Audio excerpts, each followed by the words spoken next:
2027 में जिस समय सत्ता में हम लोग शामिल हुए, सत्ता मिली, उस समय सबसे पहले इतनी कड़ी कार्रवाई सीतापुर में इन भूमाफियाओं के ऊपर होगा कि इनकी पुश्तें भी याद करेंगे कि यहाँ के मानियों का भूमाफियाओं से कड़ा साठगांठ है।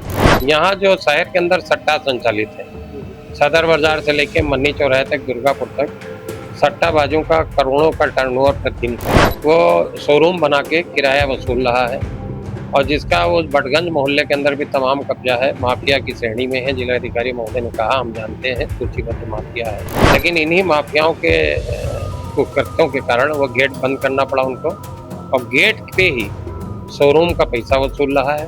तो ये ड्यूल पॉलिसी क्या है? अगर दल आपको खराब लगता है, दल की पॉलिसी खराब है तो मेरे तरफ आ जाइए और मेरा वाला जब खराब करे तब फिर उधर चले जाइए। महिला विरोधी कौन है?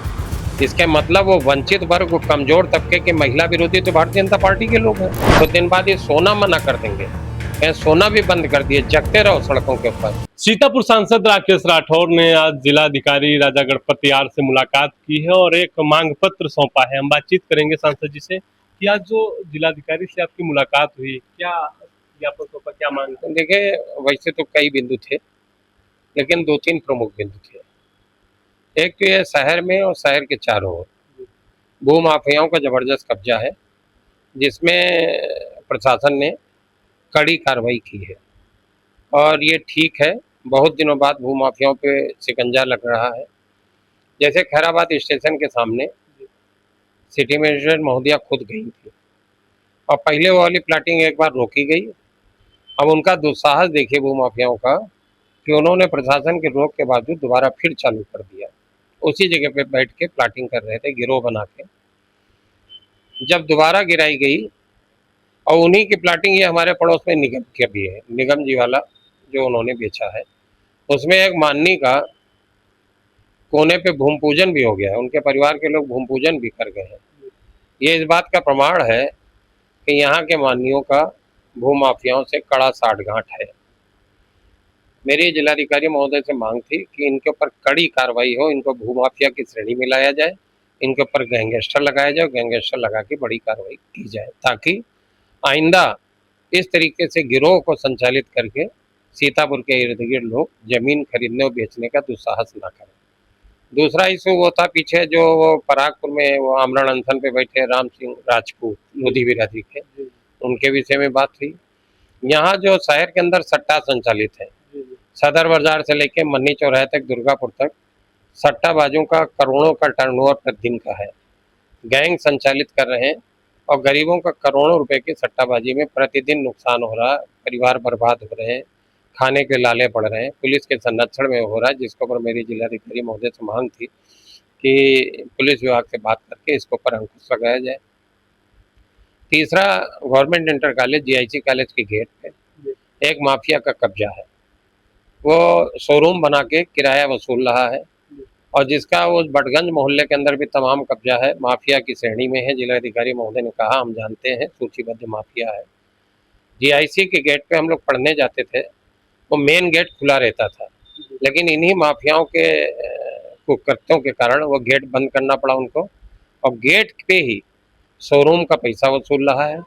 हमने इन सब बातों को लेकर जिलाधिकारी महोदय से कहा कि इनके ऊपर कड़ी कार्रवाई की जाए, इनका ध्वस्तीकरण किया जाए, इन माफियाओं के खिलाफ पुनः मुकदमा दर्ज करके गैंगस्टर की कार्रवाई हो। सांसद जी, लगातार आप देख रहे होंगे कि किस तरीके से अवैध कॉलोनियों पर कार्रवाई प्रशासन कर रहा है, लेकिन सीतापुर में आप देखेंगे तो रोड के किनारे हर तरफ प्लाटिंग ही, कहीं ना कहीं प्लाटिंग लोग कर रहे हैं, उन पर कार्रवाई क्यों नहीं हो रही? देखें विपिन भैया, फर्जी जमीन खरीद बिक्री, जमीन कागजों से नहीं जाती है। हम जानते हैं किस तरीके के माफियाओं ने किस तरीके के नगरों को बसाया है। पूरे के पूरे अवैध नगर खड़े हैं। शहर के अंदर देखा जाए तो पूरे के पूरे करोड़ों रुपए की जमीन पे अवैध नगर खड़े हैं, जिनके दाखिल खारिज नहीं हो रहे हैं, जिनका तमाम बगैर नक्शा पास मकान बनते चले जा रहे हैं। इसी तरीके से खैराबाद के अंदर तमाम ग्राम समाज की जमीन, उनके चकमार्ग, तालाब सब मिला लिए लोगों ने। मैं बता रहा हूँ, ईश्वर से प्रार्थना कर रहा हूँ और लोगों का साथ मिल रहा। 2027 में जिस समय सत्ता में हम लोग शामिल हुए, सत्ता मिली, उस समय सबसे पहले इतनी कड़ी कार्रवाई सीतापुर में इन भूमाफियाओं के ऊपर होगा कि इनकी पुश्तें भी याद करेंगी। अभी तो ये बेखौफ हैं, सत्ता के नशे में हैं और भाजपाइयों के संरक्षण में इनको लोगों को जमीन और प्लाटिंग और सरकारी जमीनों पे कब्जा करके लूटने में बड़ा मजा आ रहा है, लेकिन एक एक चीज का हिसाब होगा।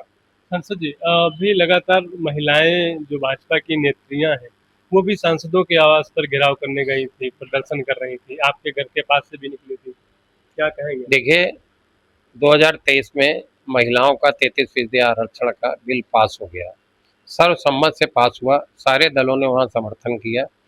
लेकिन मांग ये है कि महिलाओं में जो वंचित समाज की महिलाएं हैं, जो जन्म से वंचित रही हैं, जो पिछड़ गई हैं, जो कमजोर तबके से हैं, उनकी जगह कौन देगा? अगर लोगों की मांग है कि वंचित वर्ग महिलाओं के आरक्षण में वंचित वर्ग के अधिकारों को सुरक्षित किया जाए, उनके साथ भी न्याय दिया जाए, महिला विरोधी कौन है? इसके मतलब वो वंचित वर्ग, कमजोर तबके के महिला विरोधी तो भारतीय जनता पार्टी के लोग हैं, जो वंचित वर्ग की महिलाओं के हक के आवाज को दबाना चाह रही हैं। हम लोग पुरजोर मांग कर रहे हैं कि 33 नहीं 50% आरक्षण लागू किया जाए, लेकिन उसमें वंचित वर्ग की महिलाओं का भी आरक्षण सुरक्षित हो। अगर आरक्षण कोई खैरात थोड़ी है, आरक्षण तो एक आपराधिक कृत्य को रोकने का प्रयास है, जो इस देश के अंदर जात के नाम पे, धर्म के नाम पे, गैर बराबरी के नाम पे हजारों साल तक जिनका शोषण हुआ है, जिनके साथ आपराधिक कृत्य हुआ है, उनको मुख्य धारा में लाने का एक प्रयास है आरक्षण। तो अगर 33% नहीं 50% आरक्षण महिलाओं को दिया जाए, हम लोग पुरजोर समर्थन करेंगे, लेकिन उसमें वंचित वर्ग की महिलाओं को भी जगह मिलनी चाहिए, उनको भी आबादी के हिसाब से उसमें आरक्षण मिलना चाहिए, तभी आरक्षण पूर्ण होगा। डीएम ने क्या आश्वासन दिया आपको? डीएम ने कड़ी कार्रवाई की बात की, उनके संज्ञान में लगभग सारी बातें थी और बहुत ही पॉजिटिव रिजल्ट है, हमको उम्मीद है कि कड़ी कार्रवाई होगी। संसद जी, एक सवाल है, अभी देश के प्रधानमंत्री नरेंद्र मोदी ने अपील की है देशवासियों से कि 1 साल तक सोना न खरीदें, अपने गाड़ियों का काफिला कम करें।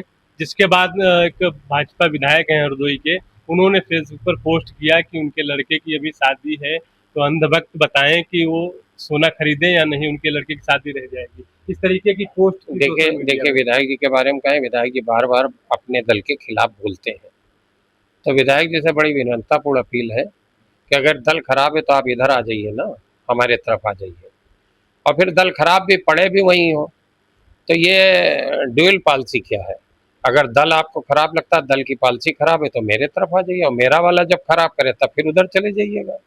लेकिन अगर आज आप भारतीय जनता पार्टी का विरोध कर रहे हैं, तो भारतीय जनता पार्टी के खिलाफ खड़े हुए। दूसरी बात, जो प्रधानमंत्री ने अपील की है, देखिए देश की अर्थव्यवस्था खोखली हो गई है, रुपया घट गया डॉलर की कीमत में, और डॉलर की तुलना में रुपया इतना ज़्यादा घटता चला जा रहा है कि आने वाले दिनों में भारतीय मुद्रा में इस देश में, दुनिया में कोई देश कुछ देने को तैयार नहीं होगा। जो विदेशी मुद्रा भंडार है, रिजर्व बैंक के गवर्नर का बयान है, वो घटता चला रहा है, दिन पर दिन बहुत तेजी में घट रहा है। ऐसी स्थिति में आने वाले दिन में देश भयंकर आर्थिक अर्थव्यवस्था में फंसने जा रहा, महंगाई बढ़ रही है। हाँ, जिसका उन्होंने सबूत दे दिया है, और ये इतना भयंकर आर्थिक संकट होगा कि इस देश के लोग त्राही त्राही कर उठेंगे। उन्होंने इसीलिए सबूत दे दिया, दुनिया भर का वही कोरोना काल में दवा वैक्सीन नहीं दे पाए, थाली बजवा दी थी, उसी तरीके का ये प्रयोग है कि सोना ना खरीदें, तेल कम करें। कुछ दिन बाद ये सोना मना कर देंगे, कहें सोना भी बंद कर दिए, जगते रहो सड़कों के ऊपर, ये उसी तरीके की बातें करने वाले लोग हैं। तो इनसे देश की जनता को अब आगाह हो जाना चाहिए, लोग आगाह भी हो। 2027 में बदलाव होगा क्या? बिल्कुल पक्का गारंटी शुदा। जो लोग सपने में हैं, उनका इतना बुरा सपना आएगा, इतना बुरी तरीके से उनके कुठाराघात होने जा रहा है उनके सपनों पे। 2027 के अंदर उत्तर प्रदेश में क्या परिवर्तन होगा, कांग्रेस बहुत मजबूती के साथ उभर के आएगी। और जो लोग आज ये मान के बैठे हैं, प्रशासन के भी लोग, जिस तरीके के लोग आज ये मान के बैठे हैं कि ये भारतीय जनता पार्टी की सत्ता हमेशा रहेगी, हम ऐसे संरक्षित और पल्लवित होते रहेंगे, वो उत्तर प्रदेश से बुरिया बिस्तर समेटेंगे और उनके सपनों का नाश होगा। तो ये थे सीतापुर सांसद राकेश राठौर जी, जो आज जिलाधिकारी सीतापुर से मुलाकात की है और अपनी मांगों को लेकर एक पत्र दिया है और कार्रवाई के लिए मांग भी की है। फिलहाल देखना होगा कि इस पत्र के बाद अब कार्रवाई क्या होगी। बीटीवी न्यूज़ से बीपी राजवंशी, सीतापुर।